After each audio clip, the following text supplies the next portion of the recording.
l'intention de cet essai, c'est que la seule réponse que j'avais à ce questionnement qui était « mais pourquoi les 6 messes des musées sont remplies d'artistes hommes? Pourquoi les livres d'histoire de l'art sont remplis d'artistes hommes ?» La seule réponse, donc, c'était que l'école des beaux-arts de Paris n'était pas ouverte aux étudiantes jusqu'à la fin du 19e siècle. Donc, à peu près, alors il y a 2 dates qui sont données, 1897 ou 1898. Et je me disais, mais ça n'explique pas tout, c'est pas possible. Donc je me suis dit, il faut que je trouve les raisons de cette invisibilité des artistes femmes. Mais je n'ai pas trouvé de livre qui réponde à mes questions. Donc je me suis dit, il faut que je le fasse.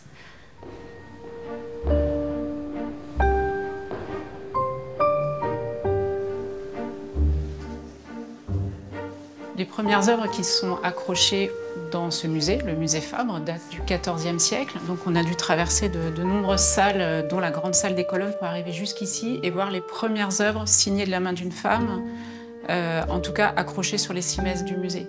Et ce que j'ai découvert en travaillant sur mon ouvrage « Il y a plus inconnu qu'un artiste inconnu, sa femme artiste », c'est qu'il y a eu cette parenthèse enchantée, selon les termes de Séverine Sauffiot, à la fin du XVIIIe siècle, début du XIXe, où les artistes femmes ont été très célèbres et ont beaucoup travaillé. Et effectivement, c'est cette période-là qui est représentée dans cette salle.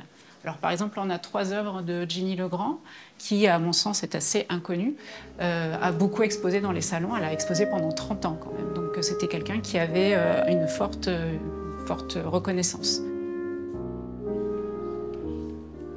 Donc elles ont existé, mais elles ont été oubliées. On retient aujourd'hui seulement quelques noms, mais il y en avait beaucoup et qui n'ont pas laissé de traces dans l'histoire.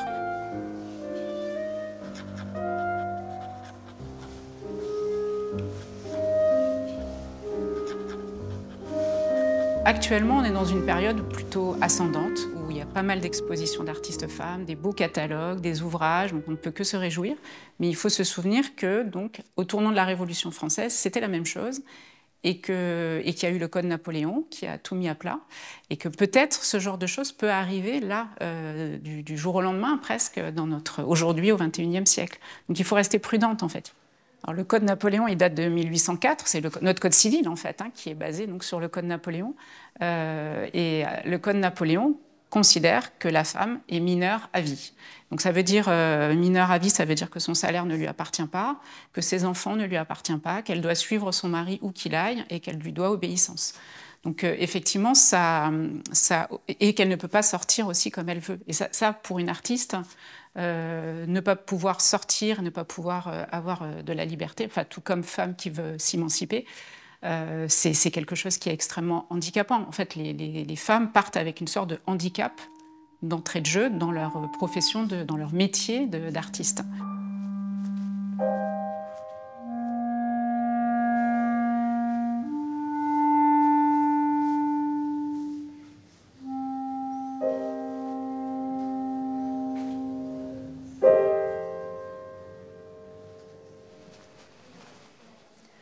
Le parcours de Germaine Richer est intéressant aussi dans notre recherche de l'histoire de l'invisibilité des artistes femmes, parce que de son vivant, elle est justement très célèbre.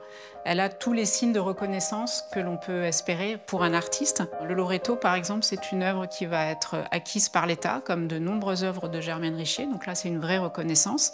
Elle va avoir de nombreuses expositions dans le monde entier. En fait, elle a un parcours qui pourrait être assez équivalent à celui d'Alberto Giacometti, qui était son contemporain, et ils se connaissaient tous les deux.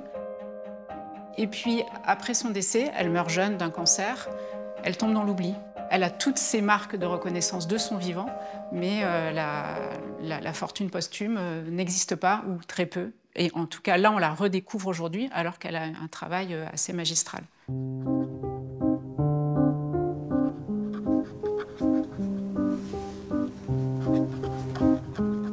Avec cet exemple-là des artistes femmes, ce que l'on retrouve, c'est que c'est un problème systémique, un problème de la société patriarcale. Mais en fait, cette société patriarcale, elle va faire que les artistes femmes vont avoir du mal à laisser des traces dans l'histoire. Et puis, de l'autre côté, eh bien, les critiques hommes ou les historiens hommes vont avoir du mal à penser, parce que c'est un impensé, en fait, la femme dans l'histoire et dans l'histoire de l'art. C'est un impensé. On parle, de toute façon, notre langue est masculine, le masculin l'emporte sur le féminin.